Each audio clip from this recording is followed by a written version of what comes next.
জীবন প্রারম্ভে চলার পথে বলার পথে একটা সর্বোচ্চ বোধ বিবেচনা থাকতে হয়।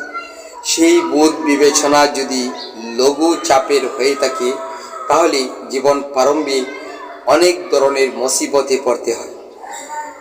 দীর্ঘ ১.৫ দশক ধরে যখন শেখ হাসিনা এক অভূতপূর্ব রূপে অন্যায় অবিচার এমনকি বিভিন্ন ধরনের আইন বহিরাগত ক্রিয়াকর্ম নিয়ে ব্যস্ত ছিলেন, তখন তিনি নিজের শাসন ক্ষমতা ধরে রাখার জন্যে ওয়াশিংটনকে বারবার দোষারোপ করছিলেন।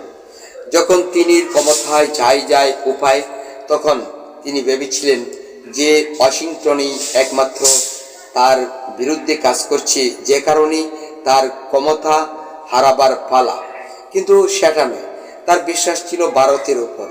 ভারতই যে শেষ পর্যন্ত তাকে রক্ষা করবে, তার ক্ষমতা ধরে রাখবে, এমনকি তার সকল ব্যবস্থা করবে। সেই বিশ্বাসে আগ্রহী হয়ে, সেই বিশ্বাসে বিশ্বস্ত হয়ে তিনি ভারতের প্রতি সর্বোচ্চ রূপে মনোনিবেশ করেছিলেন। ৫ই আগস্টের পূর্বে বাংলাদেশ জাতীয়তাবাদী দল বিএনপি সহ জামাতকে একান্ত শত্রু ভাবতেন শেখ হাসিনা। সেজন্যে জামাত বিএনপিকে বারবার গ্লানিও দিয়েছেন। শুধু তাই নয়, জামাত বিএনপির নেতা কর্মীদেরকেও ভর্ৎসনা করে চলেছিলেন নিয়মিত। আর সেই সব কেটে উঠে যখন ৫ই আগস্ট উপস্থিত হলো, ছাত্র জনতার বিশেষ আন্দোলনে যখন তার পতন ঘটল, সেই পতন অপেক্ষা করে তিনি যে এই দেশেই থেকে যাবেন সেটা কিন্তু ভাবেননি। ভেবেছেন তার বিশ্বস্ত দেশ ভারতের প্রতি। এমনকি সেখানেই তিনি পৌঁছেছেন তার এই অন্যায় অবিচারকারী যত নেতাকর্মী আছে সকলকে নিয়ে। আর ভারতে পাড়ি জমানোর পর থেকে তিনি একান্তই বিশ্বাসী যে ভারতেই তাকে ধরে রাখবেন, এমনকি শেষ পর্যন্ত তিনি এই দেশে যেন আর ফিরে আসতে না হয়, বিচারের সম্মুখীন হতে না হয়, সেই চিন্তা ভাবনাটাও কিন্তু এরই মাঝে রেখে দিয়েছিলেন। কিন্তু তিনি যে এদেশে আবার আসতে হবে সেই বিবেচনাটা এখনও তিনি ভাবতে পারছেন না। বাংলাদেশের মেজরিটি পার্সেন্ট মানুষ কৃষক ও শ্রমিক। এই কৃষক ও শ্রমিকের আয়ের মাধ্যমে এ দেশ চলে। বিপরীতে আরেকটি আয় আছে, সেটা হলো প্রবাসী। প্রবাসী আয়ের মাধ্যমে বাংলাদেশের মানুষের ভাগ্যের পরিবর্তন ঘটে। প্রবাসী রেমিটেন্স দ্বারা অর্ধ বাংলাদেশ চলছে। যেমনটি আমরা দেখেছি শেখ হাসিনার আমলে রিজার্ভ যেভাবে শূন্য পথে চলে এসেছিল, সেই সময় যখন অন্তর্বর্তী সরকার এসে ক্ষমতা গ্রহণ করে তখন এই প্রবাসী রিজার্ভ এত বেশি করে আসা শুরু করে, যেখানে এই বাংলাদেশের ভাগ্যের পরিবর্তন করতে থাকে। অথচ এই কৃষক শ্রমিকদের উপর শেখ হাসিনা যে বর্বরতা চালিয়েছিলেন সেটা হলো যে কৃষকদের বিভিন্ন পণ্যের মূল্য বৃদ্ধি, শুল্ক বৃদ্ধি, এমনকি শ্রমিকদের বেতন রীতিমতো না দেওয়া, এমনকি তাদের বেতন যেভাবে দেওয়ার কথা সেভাবে না দেওয়ার কারণে অনেক শ্রমিক হতাহতের ঘটনাও ঘটেছিল এদেশে। আর বিদেশিদের ক্ষেত্রে তাদের যে অর্থ আসবে এদেশে তার শুল্ক অনেকটা বৃদ্ধি করে দিয়েছিল, যে কারণে বিদেশিরাও কিন্তু নারাজ ছিল।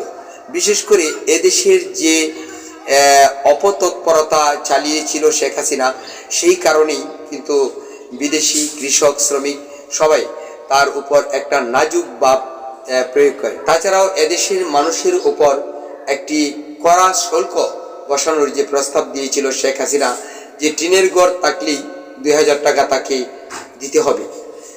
আর এটা নিয়ে কিন্তু আরেকটি বিড়ম্বনার সৃষ্টি হয়েছিল জনতার মাঝে। গ্রামগঞ্জ থেকে ধরে শহর অবধি পর্যন্ত সকলেই তার উপর নাজুক ভাব প্রদর্শন করে।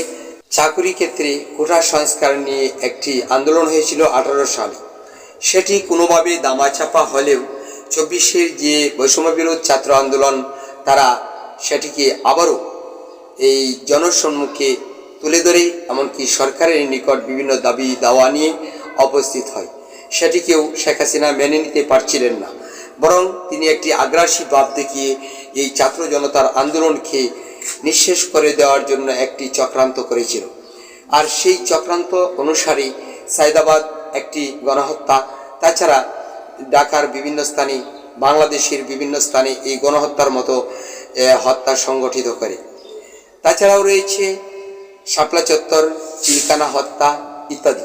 শাপলা চত্বরে যেভাবে হত্যা করা হয়েছিল, যে দৃশ্য দেখা গিয়েছিল, সেটিও জনচোখের সামনে ভেসে উঠেছিল। তাছাড়াও পিলখানা হত্যার যে দৃশ্য, সেটিও কিন্তু জনসম্মুখে এসে তা যখন জনগণের চোখে পড়ে, তখন তারা একটি প্রস্তুতি নিতে থাকে এই হাসিনা সরকারের বিরুদ্ধে। আর সেভাবেই তার পতন হয় 5ই আগস্ট। শেখ হাসিনা ভারতের উপর যত নির্ভরশীল হোক না কেন, ভারত কি তাকে ধরে রাখবে? এটা জনতার প্রশ্ন। নয়াদিল্লি ফ্যাসিস্ট হাসিনাকে আশ্রয় দিয়ে সম অপরাধী বলে গণ্য হয়েছে।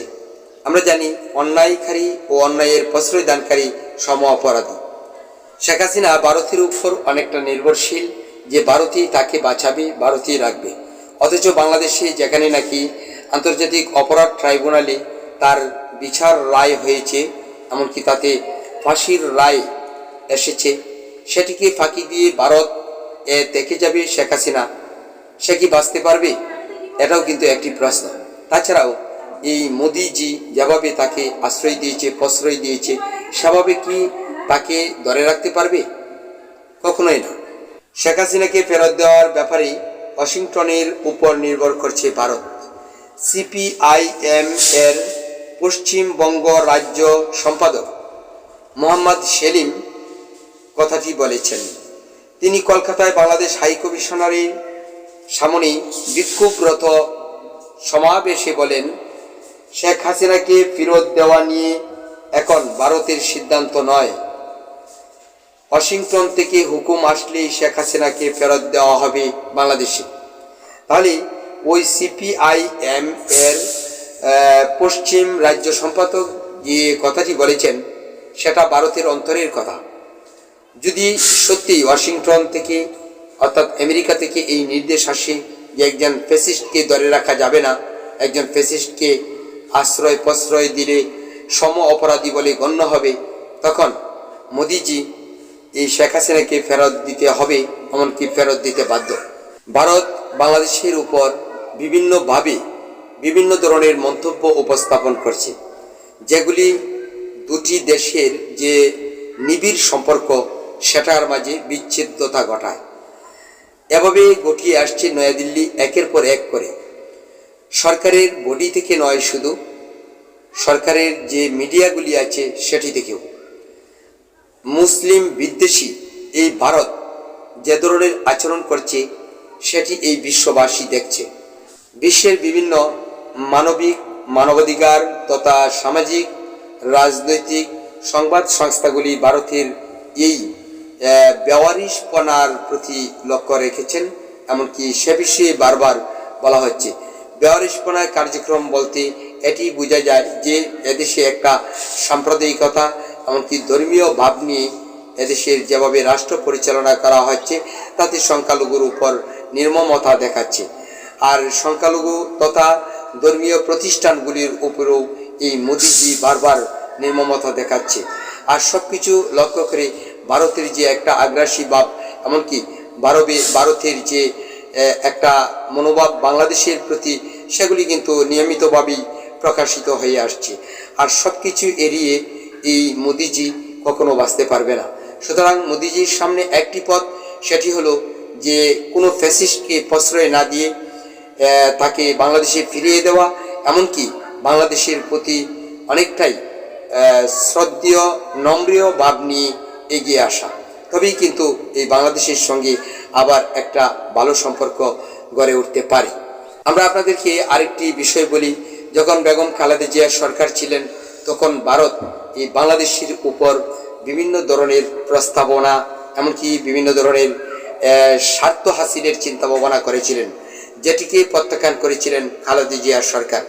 আমরা সেই বিষয় নিয়ে যদি আপনাদেরকে একটি সংবাদ উপস্থাপন করি, তাহলেই বুঝতে পারবেন ভারত তারেকের উপর ভরসা করবে তা আমার মনে হয় না, যদি না পুরোপুরি বদলে যান। অর্থাৎ তারেক রহমান এখন যেভাবে আছে সেখান থেকে যদি বদলে না যান, তাহলে ভারত কখনো বাংলাদেশের উপর ভরসা করতে পারবে না। অতীত অভিজ্ঞতা থেকে বলছেন তারেকের সঙ্গে কাজ করা খুবই কঠিন। কে বলছেন দেখেন, শশবন্ত সিনহা, সাবেক পররাষ্ট্র ও অর্থমন্ত্রী ভারত।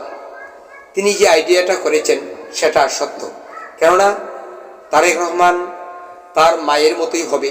আর তার মা যেমন করে ভারতকে আশ্রয় প্রশ্রয় না দিয়ে ভারতের বিশেষ স্বার্থ রক্ষার জন্যে যে কাজ করে যাবে, কিংবা ভারতের প্রতিনিধি হয়ে এদেশে প্রধানমন্ত্রী কাজ করে যাবে, এসব কিছুকেই কিন্তু তিনি প্রশ্রয় দেননি।